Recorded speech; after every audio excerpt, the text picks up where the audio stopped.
Ito ay double bell pit viper, isa sa mga paborito ng karamihan kasi bukod sa pogi na ay murang-mura pa. Ang double bell nga pala ay isang Chinese brand, ang WE naman ay isang Taiwanese brand. Ito ay 2011 platform na nire-replicate ang isa sa mga naging baril ni Keanu Reeves sa kanyang John Wick movie. Mapapansin nyo, naka-hard case na naman siya.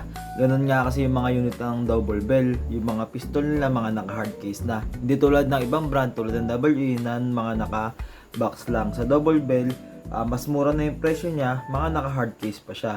Ngayon, buksan na natin para mapakita ko sa inyo yung itsura ng unit na to.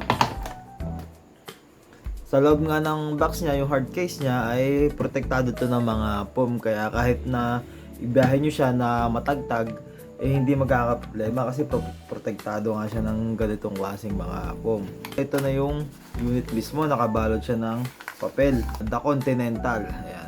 Ito yung pinaka-card. Ito nga yung The Continental coin. Tapos extra nozzle. Normal na to sa mga double bell pistol. Lagi silang may kasamang extra nozzle. Kapag kailangan nyo magpalit ng nozzle, hindi nyo na kailangan bumili kasi meron na nga kasama yung double bell. Tapos ito yung kanyang bore swab. Ito yung panglinis ng barrel. Papasukan mo na siya ng tela dito sa kanyang butas. Tapos pwede mo na linisin yung barrel sa pamamagitan nitong bore swab na to. Ito ang itsura ng double bell pit viper. Kapag binuksan nyo siya, naka-insert na nga yung kanyang magazine. Siyempre, kahit alam natin na walang laman, kailangan i-check pa rin natin yung chamber niya para maging magandang kasanayan na natin yung pag-check ng chamber para sa kanyang safety. Tapos, hammer down. Split slide nga din pala itong pit viper na to na siya nakadagdag ng kapugian niya. Ayan, pagka sinabi natin split slide, ayun yung naghihiwalay yung kanyang slide, yung likurang parte, tsaka yung harapang parte na pinagkakabitan ng kanyang front side. Ayan, naghihiwalay siya. Na siya nagiging dahilan para mas makakita natin yung kanyang barrel. Dito nga sa left side ng kanyang slide, makikita natin na may nakasulat dito na Taran Tactical Innovation. Tapos dito sa kanyang ilalim may makikita rin tayo dito na Taran Tactical Innovation, tapos model Pit Viper, Simi Valley, California, USA. Dito naman sa kanyang right side may nakasulat dito na Pit Viper. Dito rin sa kanyang magwell makikita nyo rin na may nakasulat na Taran Tactical Innovation. Dito rin sa right side ng kanyang magwell, meron din siyang nakalagay na Taran Tactical Innovation. Tapos ang kanyang front sight ay fiber optic na rin, pati ang kanyang rear sight na adjustable. Tapos meron din siyang railings dito na siyang pwedeng pagkabitan mo ng iba't ibang klase na accessories gaya ng flashlight o laser. Ambidextrous nga din pala itong kanyang thumb safety. Kabilaan siya. Kapag kasi sinabi natin ambidextrous, ibig sabihin pwede siya sa left-handed at pwede rin siya sa right-handed. Sabay din gumagalaw yung dalawa na yan. Karaniwan kasi sa mga 1911, isa lang yung kanyang thumb safety at nandito lang sa kanyang left side. Pero ito ay ambidextrous siya na siyang common naman sa mga 2011 design na pistol. Tulad nga nitong Pit Viper na to.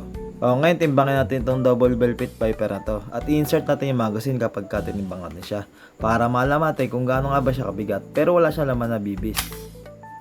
Yan ang itsura niya. Timbangin na natin. Napakabigat.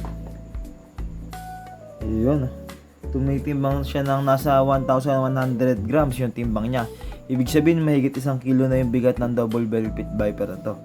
Pero kahit mabigat siya, para sa akin balancing pa rin yung kanyang handling kapag hinawakan mo siya.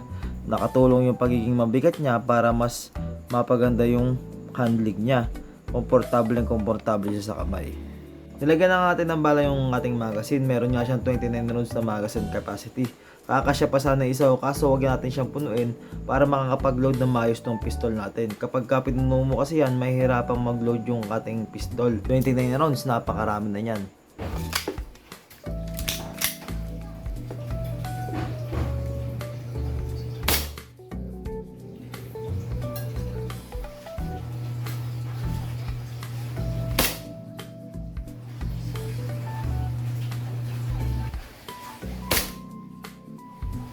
$292.9.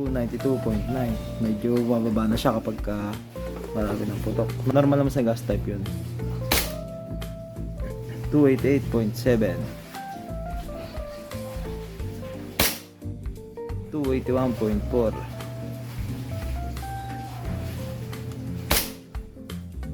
282.6, 276.4,